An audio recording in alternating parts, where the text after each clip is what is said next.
साथियों नमस्कार, स्वागत है आपका हमारे यूट्यूब चैनल पर।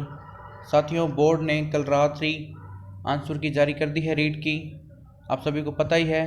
तो साथियों, अब उस रीट की आंसर की के बाद में जो एक महत्वपूर्ण काम है, जिन क्वेश्चनों में विद्यार्थियों को डाउट लग रहा है उसके लिए ऑब्जेक्शन लगाना एक महत्वपूर्ण कार्य है। तो उस ऑब्जेक्शन लगाने की क्या तो साथियों फीस रहेगी और क्या ही उसकी वो रहेगी, क्या बोलते हैं उसको, अंतिम दिनांक रहेगी, उसके बारे में हम चर्चा करने जा रहे हैं। इसकी फ़ीस क्या रहेगी, इसकी अंतिम दिनांक क्या रहेगी। तो साथियों, मैं आपको सबसे पहले तो इसकी फ़ीस और अंतिम दिनांक को बता देता हूँ। उसके बाद में हमने सारी प्रोसेस यहाँ बता रखी है कि किस प्रकार से आप ऑब्जेक्शन कर सकते हो, और सारी की सारी प्रोसेस इस वीडियो में आपको बताई जा रही है। तो साथियों, सबसे पहले हम आपको बता दें, जो फ़ीस रहेगी वो 300 रुपये रहेगी। प्रत्येक पर्सन की 300 रुपये फ़ीस रहेगी। साथियों, कोई भी अगर एक पर्सन पे आप आपत्ति लगाते हो तो 300 रुपये, 2 पे लगाते हो तो 600 रुपये, 3 पे लगाते हो तो 900 रुपये। प्रत्येक पर्सन की जो आपकी फीस रहेगी 300 रुपये रहेगी। जो अंतिम दिनांक रहेगी साथियों वो रहेगी आपकी 25/8 रहेगी। साथियों, 25/8/2022 रहेगी। साथियों, 25 अगस्त 2022 को रात्रि 12 बजे तक आपको आपत्ति लगाने का मौका दिया जाएगा। 25 अगस्त 2022 आपकी अंतिम दिनांक है, रात्रि 12 बजे तक ऑब्जेक्शन लगाने की। प्रत्येक क्वेश्चन की आपके 300 रुपये लगेंगे। अब देखते हैं साथियों इसकी क्या प्रोसेस रहेगी। साथियों, जैसे ही आप रीट 2022 की साइट ओपन करोगे, साइट ओपन करते ही आपको यहाँ मिलेगा, देखिए साथियों, click here to file objection on answer key. ठीक है, जैसे ही रीट 2022 आप लिख के सर्च मारोगे, इसकी ऑफिशियल साइट पे जाओगे, तो सबसे पहले आपको यही ऑप्शन देखने को मिलेगा ऊपर ऊपर, click here to file objection answer key. जैसे ही आप इस पर क्लिक करोगे साथियों, आपके लिए एक नया पेज ओपन होगा, ये वाला। तो साथियों, ये पेज ओपन होगा। इस पेज में आपको रोल नंबर डालने हैं। हम आपको बता देते हैं, ये वाला जो आपका कॉलम रहेगा ये रोल नंबर का रहेगा। इसमें आप अपने रीट के रोल नंबर डालने हैं, आपको एडमिट कार्ड पे मिल जाएंगे रोल नंबर आपके। यहाँ आपको डीओ भी डालनी है, यहाँ आपको कैप्चा डालना है, और कैप्चा डालने के बाद में आपको यहाँ यहाँ कैप्चा डालना है। साथियों, कैप्चा डालने के बाद में यहाँ आपको नेक्स्ट का ऑप्शन मिलेगा, तो यहाँ आप नेक्स्ट कर देना। जैसे ही आप कैप्चा डाल के, रोल नंबर डाल के, डीओ भी डाल के नेक्स्ट करोगे, तो साथियों एक नया पेज ओपन होगा जो कि इस प्रकार होगा। ये होगा साथियों चेतावनी है एक प्रकार की। ये क्या कह रहे हैं, इसका ध्यान रखना। आपके पास करने का केवल एक अवसर है। क्या चीज़ है?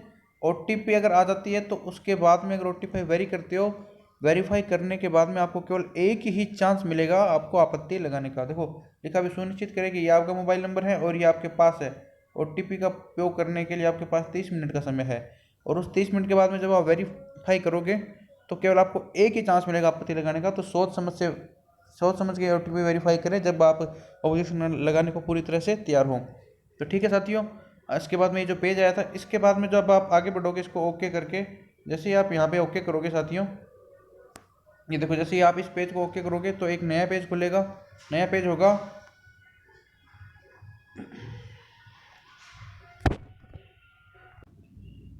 साथियों जैसे ही आप नेक्स्ट पेज पे आओगे तो नेक्स्ट पेज आपको खुलेगा ये ओटीपी वेरिफिकेशन का।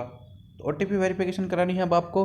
इसके लिए यहाँ आपको आपकी सारी की सारी डिटेल दिखाई देगी, रजिस्ट्रेशन नंबर आपका, roll number, level, name, DOB और आपके फ़ोन नंबर जो रजिस्टर्ड है। उसके बाद में साथियों यहाँ आपको ऑप्शन मिलेगा उसी पेज पे सेंड ओटीपी का। तो जैसे ही आप सेंड ओटीपी पे क्लिक करोगे, एक नया पेज खुलेगा जो कि होगा ये वाला। जैसे ही आप उस पर ओटीपी वेरिफिकेशन वाले पेज पे सेंड ओटीपी कर दोगे तो ओटीपी आपके नंबर पे आ जाएगी, और यहाँ आपको एक कॉलम मिल जाएगा साथियों, देखो नए पेज पे, कि वेरीफाई ओटीपी का। यहाँ 6 अंकों की आपकी ओटीपी आएगी, और वो ओटीपी आपको इस जगह पे डालनी है। इस जगह पे ओटीपी डालने के बाद में आपको वेरीफाई ओटीपी करनी है। वेरीफाई ओटीपी करने के बाद में एक नया पेज खुलेगा जो कि इस प्रकार को देखिए साथियों। अब ये ऑब्जेक्शन फॉर्म खुल गया साथियों। ये जो आपका फॉर्म खुला है ये साथियों ऑब्जेक्शन फॉर्म खुल चुका है। यहाँ पे ओटीपी आपकी वेरिफिकेशन होने के बाद की बात है, ये नया पेज खुला है ऑब्जेक्शन फॉर्म का। ऑब्जेक्शन फॉर्म में यहाँ आपको सारी डिटेल दिखाई देगी, आपको अपने रोल नंबर दिखाई देंगे, registration number, name, exam level, इनको चेक कर लीजिएगा। इसके बाद में इसी पेज पे आपको जो चीज़ मिलेगी वो ऑब्जेक्शन फॉर्म में ये होगी साथियों। क्या देखिए, एक तो होगा आपका, यहाँ आपको बुकलेट सीरीज आपको चूज करनी पड़ेगी कि बुकलेट नंबर आपका कौन सा था, ए था, बी था, सी था या डी था। इसके बाद में यहाँ है number of question for objection. तो यहाँ जो ई लिखा हुआ है, यहाँ आपको अपने क्वेश्चनों की संख्या भरनी है कि कितने क्वेश्चनों पर आप आपत्ति लगाना चाहते हो। जैसे एक तो एक, दो पे तो दो, तीन पे तो तीन। यहाँ जैसे ही आप उनकी संख्या भर दोगे, संख्या भरते ही एक नया परफॉर्मा खुल जाएगा। वो किस प्रकार होगा देखिए साथियों, जैसे ही आप संख्या और बुकलेट नंबर चूज करते हो, इस प्रकार से एक प्रोफार्मा खुल जाएगा और इसी प्रोफार्मा में आपका मेन काम है और यही आपका लास्ट वाला पेज भी है। देखिए तो साथियों इसमें करना क्या है, क्या क्या चीज़ें हैं इसमें। इसमें साथियों एक तो है क्वेश्चन नंबर आपको चूज करना है कि कौन से प्रश्न पर आप आपत्ति लगाना चाहते हो। आपकी बुकलेट यानी आपकी बुकलेट मान लो अगर बी थी और बी बुकलेट के 61 नंबर पर मेरे को दिक्कत है, तो साथियों यहाँ क्वेश्चन नंबर में आ जाएगा 61वां प्रश्न हो जाएगा। और यहाँ था ये जो है दूसरा वाला कॉलम है upload reference book cover photo. यहाँ आपको जो रेफरेंस बुक है जिसका रेफरेंस लेकर आप ऑब्जेक्शन लगा ले सकते हो उसकी कवर फोटो यहाँ आपको लगेगी, ऑथेंटिक बुक होनी चाहिए साथियों। उसके बाद में इस कॉलम को देखिए तीसरे को अपलोड आंसर पेज फोटो। अब जो कवर फोटो लगा दिया, कवर फोटो के बाद में उसी किताब का जो जहाँ पे वो आंसर अंकित है इस 61 नंबर प्रश्न का उसकी फ़ोटो यहाँ पे आपको चूज करके डाल देनी है। उसके बाद में साथियों correct answer as per REET ने यहाँ जो आंसर रीट में आंसर की में जो आंसर सही माना गया था 61 में का वो डालना है यहाँ पे। और इसके बाद में साथियों जो ये लिखा हुआ है क्या नाम है करेक्ट आंसर, ये वाला कॉलम देखिए कि आपके अनुसार क्या करेक्ट है कैंडिडेट के हिसाब से।